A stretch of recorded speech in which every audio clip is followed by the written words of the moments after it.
할렐루야. 예성 비고 오신 여러분 환영하고 축복합니다. 지난 한 주간의 삶 어떠셨어요? 이제 또 가을의 문턱에 들어서는 모양입니다. 날씨가 부쩍 선선해진 느낌이 듭니다. 지난 한여름 무더위 동안 여러분들 참 수고 많이 하셨는데 또 세월이 지나가듯이 또한 계절도 하나님의 섭리 안에서 변화되어지는 은혜가 우리들 가운데 함께하고 있는 줄 믿습니다.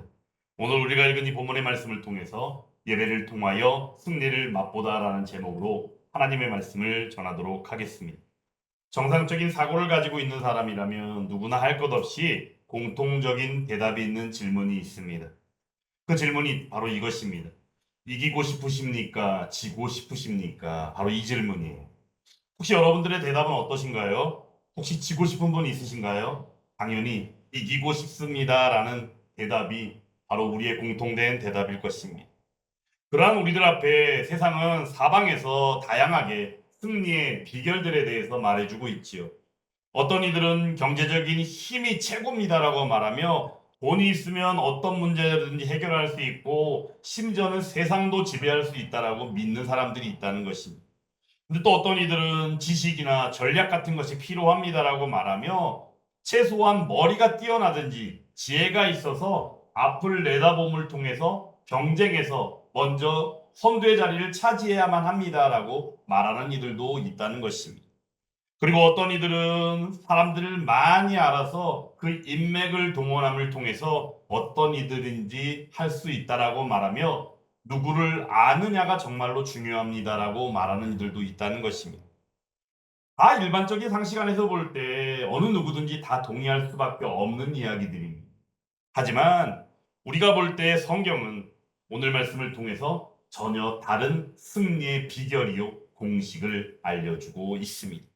여호수아와 이스라엘 백성들이 가나안 땅에 들어섰을 때 그들 앞을 가로막은 것이 있습니다. 바로 무엇일까요? 오늘 말씀의 배경이 되는 거대한 여리고 성벽이었습니다. 높고 두터운 그 성벽은 이스라엘 백성들의 힘으로는 결코 무너뜨릴 수 없는 그런 장벽처럼 보였습니다. 그런데 하나님께서는 어떻게 하셨습니까? 그 성벽을 무너뜨리기 위하여 어떤 싸우는 기술이라든가 아니면 어떤 전략을 주신 것보다는 오늘 말씀으로 우리가 읽은 것처럼 바로 예배의 행진, 예배의 길을 명령하셨음을 우리는 보게 된다는 것입니다. 인간의 눈으로 볼 때는 절대 이해되지 않는 방법입니다. 왜냐하면 성벽을 무너뜨리기 위해서는 분명히 어떤 기술이나 전략이 필요한 것이 어느 누가 보든지 당연한 이치이기 때문입니다. 그런데 하나님께서는 바로 예배의 행진이요 예배를 드리라라고 말씀하셨다는 거죠. 하나님께서는 그 순간 일하셨고 또한 그 가운데 승리를 맛보게 하셨음을 우리는 말씀을 통하여 이미 읽었고 그 결과를 알고 있습니다. 사랑하는 여러분, 오늘 이 말씀을 통하여 예배를 통하여 승리를 맛보았다는 이 사실을 다시 한번 상고하며 우리의 일상이 예배를 통하여 승리를 맛보는 삶으로 나아가게 될 수 있기를 주님의 이름으로 축원합니다. 오늘 말씀 가운데 이 여리고성은 어떤 성이라고요? 인간의 힘으로는 절대 무너뜨릴 수 없는 견고한 성벽입니다. 여호수아서 6장 1절 말씀만 보더라도 어떤 말씀이 있습니까? 이스라엘 자손들로 말미암아 여리고는 어떻게 했어요? 굳게 닫혔다라고 말하며 그리고 출입하는 자가 없다는 거예요. 간단한 얘기로 뭐예요? 개미 한 마리도 들어갈 틈이 없게끔 만들어 버렸다는 것입니다.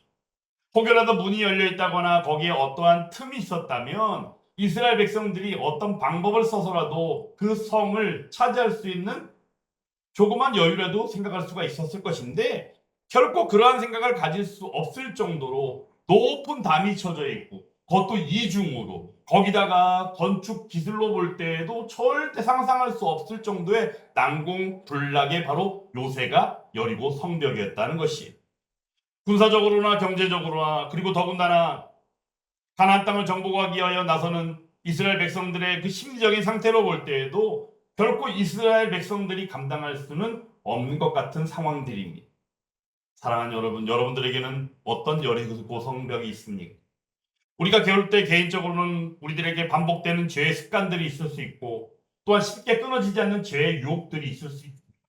이런 것들이 우리들 개인에게는 어찌 보면 난공불락의 여리고 성벽과도 같은 것일 수 있습니다.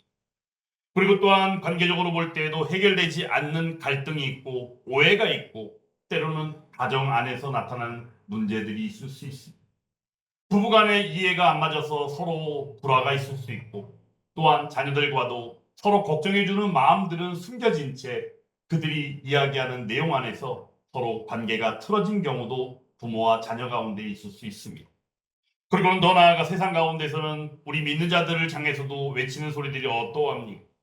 우리의 신앙과 우리의 믿음을 흔들기에 충분할 정도로 엄청나게 거대한 문화와 또한 과학의 발전을 통하여 나타나는 편리주의, 그리고 또한 그 가운데 나타나는 그 가치관들이 형성되어지는 일들을 볼 때 우리의 믿음조차도 흔들기에 충분할 정도의 여리고 성벽 같은 난공불락의 모습들이 충분히 있다는 것입니다. 이와 같은 우리의 현실, 그리고 이런 여리고 성벽 같은 우리의 현실을 바라보고 우리는 깨달으며 나아가죠. 그 답은 바로 무엇일까요? 내가 할 수 있을까? 내 힘으로는 결코 할 수 없을 거야 라는 그런 우리가 실망하고 자책하는 마음들이 있다는 것입니다.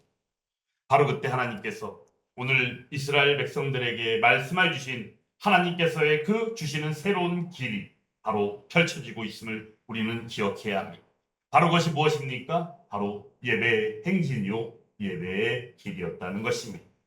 그 가운데 예배 행진은 우리가 볼 때 어떠합니까? 달리 어떤 방법도 없어 보이는 이스라엘 백성들에게 주신 하나님의 신묘막측한 전략이요, 기술이었다는 것입니다. 하나님께서는 여호수아를 통하여 어떤 누구도 생각하지 못하는 인간의 방법과는 전혀 상상할 수 없는 바로 하나님의 방법으로 하나하나 그 순서를 알려주셨고, 또한 그 가운데 여호수아의 그 지도 아래 이스라엘 백성들이 함께 나아가 순종함으로 예배의 행진이요 하나님 앞에 그 예배를 드리게 되었습니다. 먼저는 하나님께서 명령하십니다. 언약궤를 앞세워 행진하라라고 말씀하십니다. 여기서 언약궤를 앞세워 행진하는 것은 하나님 임재의 상징입니다. 승리의 주체가 결국엔 하나님이시다라는 것을 보여주시는 것이죠. 그리고는 뒤따르는 가운데 제사장들이 나팔을 붑니다. 나팔은 바로 무엇입니까? 왕이 오셨다라는 것을 알리는 것입니다. 그런데 여기 한 가지 숨어 있는 게 있다면 바로 그것은 무엇입니까? 오늘 말씀 가운데도 볼 때 2절의 말씀이 있습니다. 같이 한번 읽어보겠습니다. 여호와께서 여호수아에게 이르시되 보라 내가 여리고와 그 왕과 용사들을 내 손에 넘겨 주었으니 아멘. 하나님께서 바로 여리고성을 무너뜨릴 수 있는 그 신묘막측한 예배의 행진과 예배의 길을 일러주시며 이미 승리를 선언하여 주셨다는 것을 우리는 잊어서는 안 됩니다.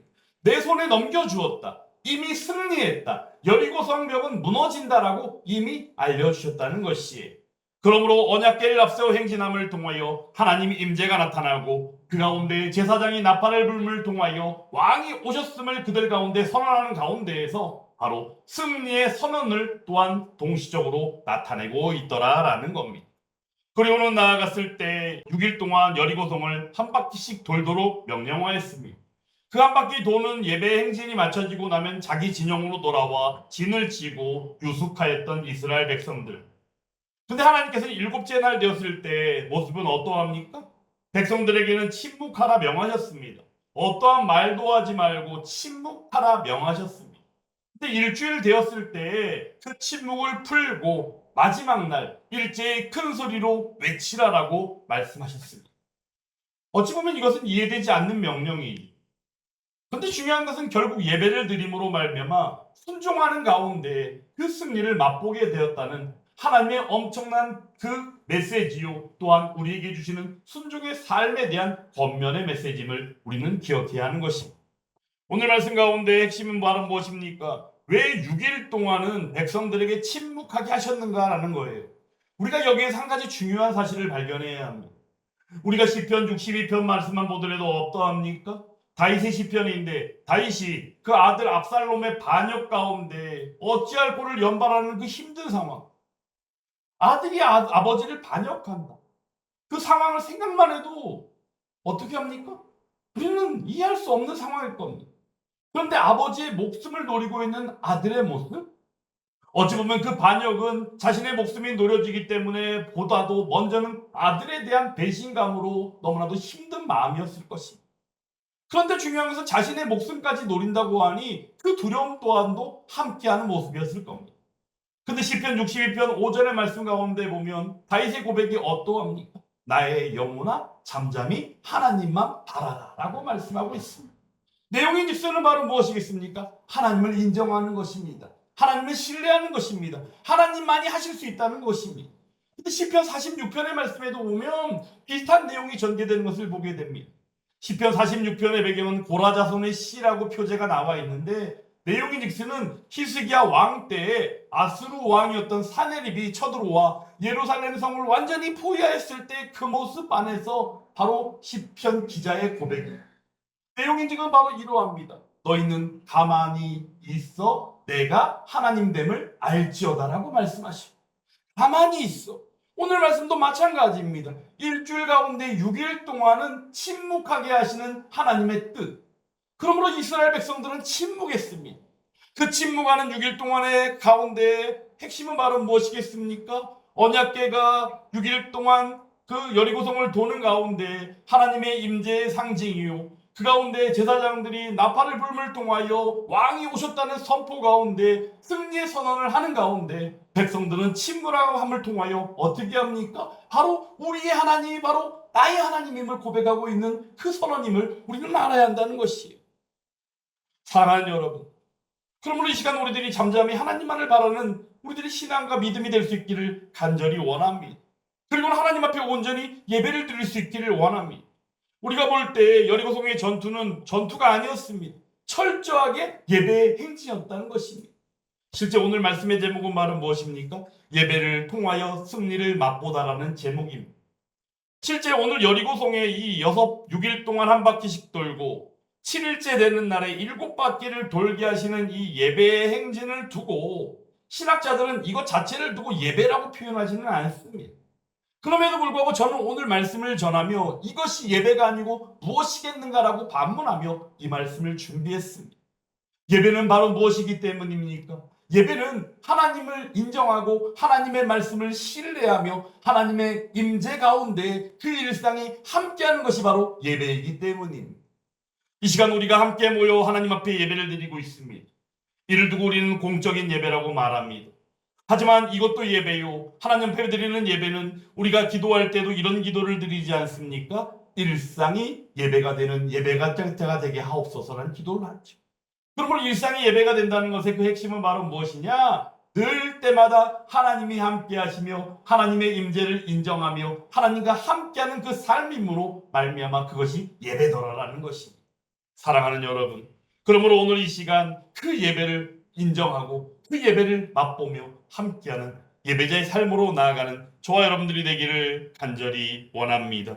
그러므로 오늘 이 예배의 행진이요, 제가 말씀을 전하며 예배라고 지칭하는 이 모습을 통하여 그들이 승리를 맛보았습니다. 승리를 맛보게 된 배경은 바로 무엇일까요? 오늘 말씀 가운데 보면 어떤 말씀이 있습니까? 7일째 되는 날에 백성들이 함께 외쳤더니 결국에는 어떻게 되었어요? 그 성이 무너져 내렸다라고 말씀합니다. 여리고 성이 무너져 내린 것이에요. 여리고 성에서의 전투가 결국에는 승리를 맛보게 하셨더라라는 겁니다. 그렇다고 한다면 이 예배를 통하여 승리를 맛보게 된 결정적인 이유는 무엇일까? 방금 전에도 몇 차례 말씀드린 것처럼 예배가 결국은 하나님의 임재를 선포하기 때문입니다. 나팔 소리는 하나님이 왕이시라는 선언이라고 그랬죠. 그러므로 예배를 통하여 이 행진을 통하여 우리의 삶의 주권자가 바로 누구시다? 하나님이시다라는 것을 선언하고 있다는 것입니다. 그러므로 예배는 바로 하나님이 함께 하시며 하나님이 우리의 왕이십니다라는 것을 선언하는 시간이며, 또한 하나님이 임재하심을 통하여 어떤 성벽이라도 무너질 수밖에 없습니다라는 믿음을 고백하는 시간이다라는 겁니다. 그리고 예배는 무엇입니까? 바로 순종의 훈련의 시간이더라라는 겁니다. 이스라엘 백성들에게 있어서 하나님이 말씀하신 이 명령은 어떤 것이에요? 전혀 상상할 수도 없지만 이해할 수도 없는 말도 안 되는 명령이었습니다. 도대체 무엇을 말씀하시는 것일까? 사람들이 생각할 때는 아니 저 성벽을 깨트리고 무너뜨리려면 가서 뭐 망치로 깨든지 우리가 뭐 어떻게 하든지 뭐 해가지고 방법을 해야 되는데 하나님은 그저 여리고성을 돌기만 하라? 전혀 그들이 생각할 때 말이 안 되는 이야기였죠. 하지만 하나님께서는 어떻게 하셨습니까? 그렇게 말씀하셨습니다. 그들은 이해하지 못했지만 그들은 어떻게 했습니까? 여호수아의 지도 아래 그 말씀을 순종했습니다. 그렇게 순종하였더니 결국은 어떻게 됩니까? 여리고 성은 힘없이 맥없이 무너져 내렸더라라는 겁니다. 오늘 우리의 예배도 단순한 이 시간 의식으로서가 아니라 하나님의 말씀에 순종하는 훈련의 시간이 될 수 있기를 주님의 이름으로 축원합니다. 예배는 하나님이 함께 하십니다. 그러므로 예배 가운데 주시는 말씀은 또한 그저 지나가는 시간이 아니라 우리의 삶을 통하여 순종케 하시는 훈련의 시간이 바로 이 시간인 줄 믿습니다.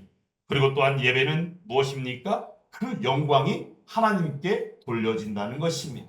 우리의 삶도 마찬가지가 아닙니까? 성벽이 무너진 것은 바로 무엇입니까? 그들이 가지고 있는 지혜였습니까? 그들이 가지고 있는 어떤 무기로 말미암았습니까? 아닙니다. 오직 하나님의 능력 때문이었습니다. 그러므로 진정한 예배 가운데 우리는 그 능력을 발휘하시고 그 능력의 결과를 보이신 하나님 앞에 온전히 돌려지는 것이 마땅하더라라는 겁니다.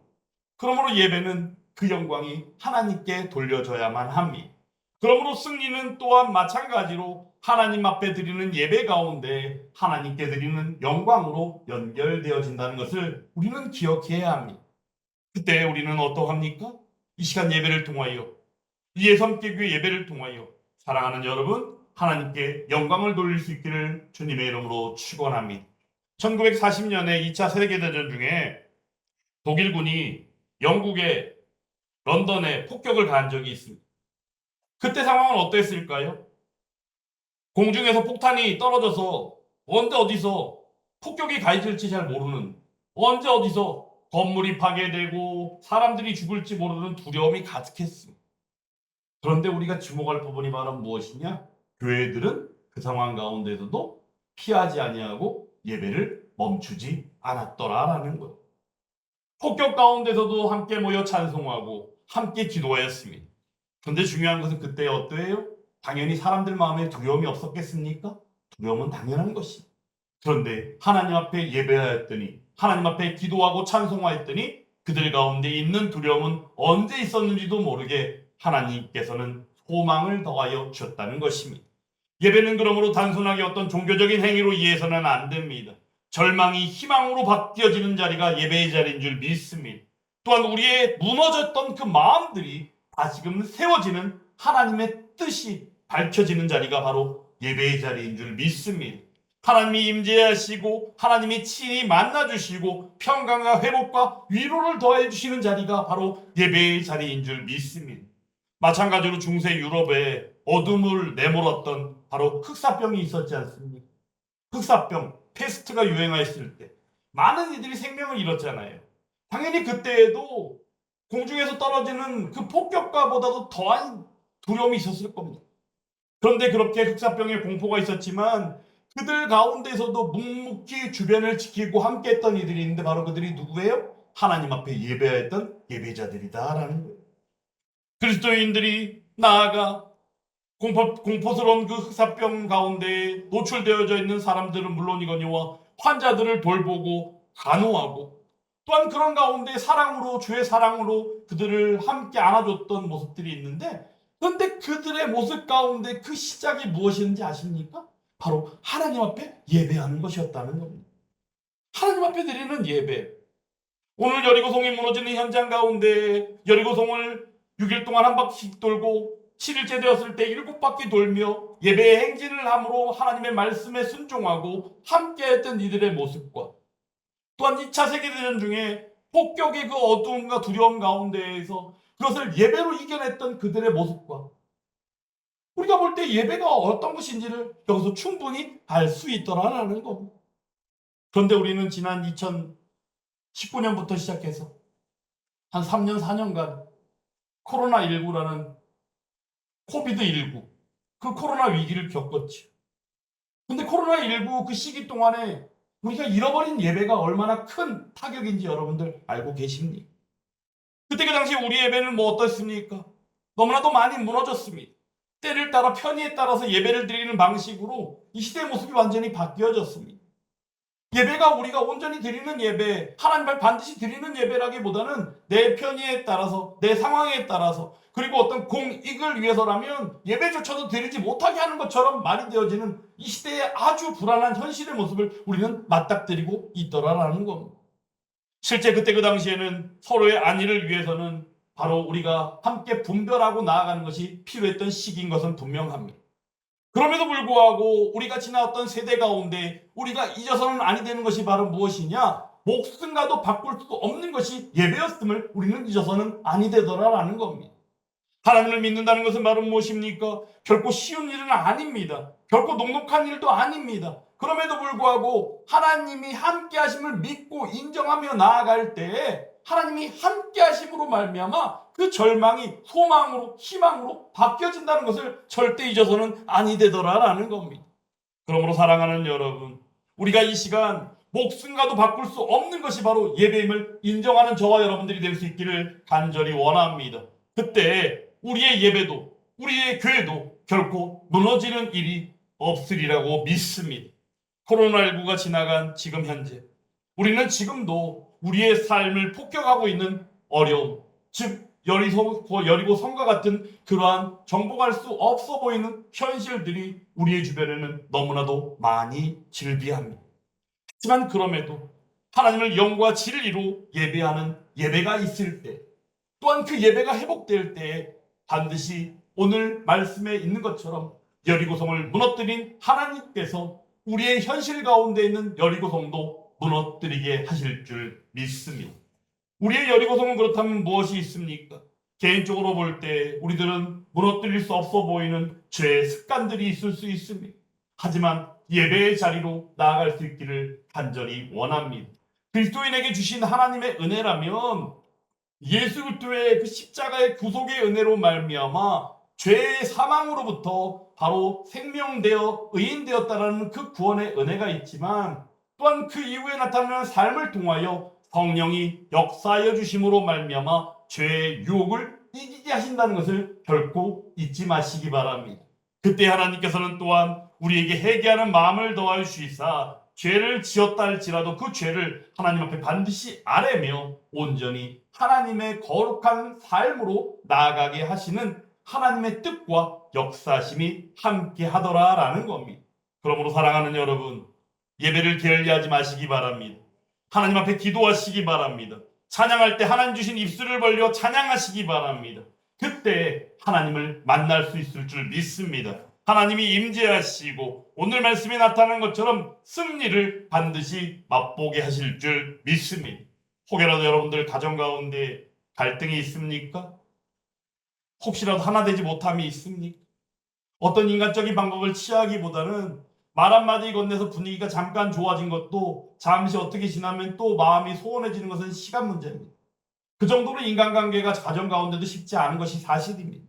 하지만 우리가 마음으로 늘 하나님 앞에 기도할 때에, 예수 그 이름을 의지하여 기도할 때에 가정 가운데 예배를 회복하고 나아가는 저와 여러분들이 될 수 있기를 간절히 원합니다. 하나님을 의지하고 하나 되어 하나님 앞에 예배할 때 그 가정은 어떻다? 절대 무너지지 않을 줄 믿습니다. 하나님께서는 또한 교회 가운데에도 이 시대 한국 교회들의 모습은 어떠합니까? 복음을 전하는 가운데 방법론 쪽으로 접근한다라고 말하며 본질은 훼손하지 않는 가운데 비본질적인 것이라면 문제가 안 되기 때문에 이런저런 것들을 가져다가 많이 지금 현재 활용들 하고 있습니다. 그것 자체가 문제라기보다는 중요한 것은 본질이 훼손되지 않는 선에서 비본질적인 것이라면 말을 하는 순간 이미 본질조차도 우리는 건드리고 있다는 거예요. 이게 바로 인간이 가지고 있는 허점이며 인간이 가지고 있는 연약함이요 부족함일진데, 바로 그것이 어떻게 나타나느냐? 표현인즉슨은 세상이 요구하는 복음을 교회가 전해야 된다라고 말하는 것 안에서 우리는 그 오류와 그 실수를 우리는 인정해야 하는 것이에요.